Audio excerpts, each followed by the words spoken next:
Right, now the second in these lessons is to look at the balance sheet. But before we get that, I want to go back to your accounting equation. Now the accounting equation which you would have worked with in grade 9 already, and the grade 9s, if you're listening to this, I have done extensive videos on this whole accounting equation. But for the grades 10 to 12, just remember that we would start off and we would list. And let's say I've got assets of 800,000. Now remember, the assets are all the things that belong to me that I own. Out of those assets, I have to pay off 100,000 rands worth of debts.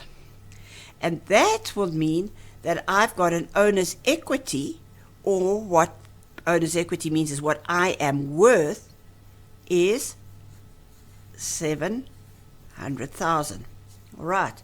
So no matter what, all your possessions, all your assets, you take off all you owe, because that's not yours, you've got to pay it back, and your worth. And when we start talking businesses and balance sheets, we're going to talk about the owner's equity. The owner's got a net worth of 700,000. Now we can rewrite that, and we can do that in the other format where we can move the liabilities over. So we could say, right, my assets are 800,000. Hope that is showing up well enough for you to read. That 800,000 is equal to, and I have got 100,000 in debts. So out of that assets, remember we said we'd pay the debts, and my worth is 700,000. All I've done is I've taken this across, this minus, I've moved it over the equal sign, and you know that from maths, and I'm now sitting with and saying, right, although I've got assets of 800,000, 100,000 of that belongs to other people. So for example, some of your cash here is in the form of a loan, so you have to pay it back, and that leaves you with a net worth, or an owner's equity, of 700,000. Now the basis of that accounting equation is what is in your balance sheet.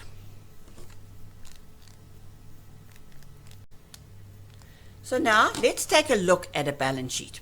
Now your balance sheet, you'll give the name of the company, and it's always at a particular date. The thing with these things, they change, and therefore you can't say this is the value for the whole year. Unlike the income statement, which we said was for a year or whatever period of time it will. This is like a snapshot. Imagine taking a picture of the business on a particular day. Now you have got assets over here. These are all the things that belong to you, and you've got assets of 1,718,000. What are those broken up into? And here, learners, you need to know the differences. You need this order, and you need to know what the difference is. You've got your non-current assets, and you've got your current assets. And we use a dividing line of a year. So any assets that should last for more than a year are non-current, and any assets that are less than a year will be current. So you've got your fixed assets, things like your computers, your vehicles, your land and buildings, and so on. You might have financial assets. These are things like a fixed deposit, or you've put shares in another company. And so you have got a total, remember again, that gets added up, and you've got 1,340,000, which is your non-current assets. But then you've got some current assets. These are assets that will be changing more regularly, but they still of value to you. There's your inventory. So depending on what inventory you're selling, if you've got stock on hand, that is an asset to you, it belongs to you. Your trade and other receivables, people that owe you money. From grade 10s, you'll know we'll talk about our debtors, for example, and there are others as well. But these are the people that owe you money. I'm not saying I own these people, but the money that they owe me is mine. They've got my goods at the moment, and they need to pay me money. So there's an asset involved here. And then last is my actual cash. So what happens in the business, the cycle is that this stock will be sold on credit, on account to your debtors. They then pay you and it comes into cash.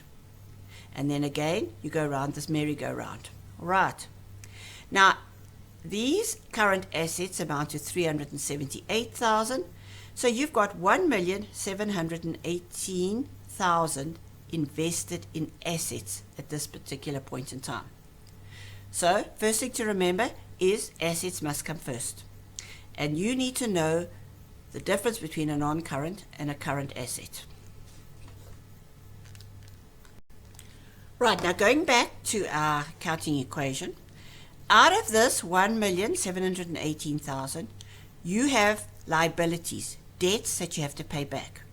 And again, we have a dividing line over here, a non-current liability and current. So the non-current is things like your loans that you're going to take more than a year to pay back. Whereas your current would be more like your creditors, the people that you're buying stock from on a monthly basis and you have to pay monthly. So out of this 1,718,000, you owe the bank for a loan 538, and you owe current liabilities of 180,000. So assets minus my liabilities equals, and there's your owner's equity, which is 1 million. Now look here. What we're saying is the owner's got R1 million invested. We've got 538,000 from a loan, and we've got another 180,000 from our creditors. Now this is probably not in form of cash, but you've got stock. Your stock up here, you owe still for. So you have got debts over here of 1,718,000. What have you done with this money? You want to account for this money. You can now account and say, right, if the owner has got an investment of that and I've got debts of that, I can account for that by saying I've got so many non-current assets, I've got so many current assets, and very important, that figure is exactly equal to this one at the bottom. Do you see that, learners? These two must be identical. You have got to be able to account for every bit of money. So again, using our accounting equation, we can look at this in different ways. There are all my assets listed. That's all my possessions. Out of that, I owe 538,000 and another 180,000. What does that leave me with? It leaves me with R1 million. And so, going back to our accounting equation, you are now in balance. A balance sheet is just set out slightly differently to the accounting equation. And again, learners, you need to know the setout. You need to know what goes where. Too often in exams, people start putting figures in the wrong place. That means you don't understand what's an asset and what's a liability. And if you don't understand, then you're not going to understand what a balance sheet is. So it's vitally important that you know what all of these terms mean. What is a balance sheet? It's a statement to work out our financial position, to show what we're worth. By listing all our assets, what are assets? You need to know them. Equaling the owner's equity. What is owner's equity? That is the net worth of this business. Your loans, your liabilities, what are these? And very important, you have to know why these two are the same. So before you start again with adjustments, you need to be able to read this, you need to be able to understand it, you need to be able to explain all of these terms. And obviously, very, very important, you need to be able to draw it up and put it into the right positions. So I need you to concentrate now and go back and try and understand this. I know it sounds a bit strange, but imagine this is like a novel that you're reading. Try and see if you can read this, that it makes sense. That's what accountants do. You have to be able to read and understand. So please let's focus on that.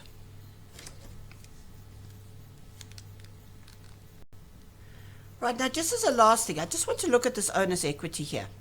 We said the owner's equity or the worth of the business was R1 million. Now, this owner's equity is going to have a note attached to it. And depending on the form of ownership you're dealing with, you're going to have to draw up that note. So, for example, if you're doing a sole trader, which is relevant to the grade 9s and 10s, you will have the owner's capital, any additional capital you'll add on, the profit, remember that belongs to the owner, any drawings, he's decreasing his investment in the business, so hence why it's in a bracket, and you'll get the closing balance of $1 million.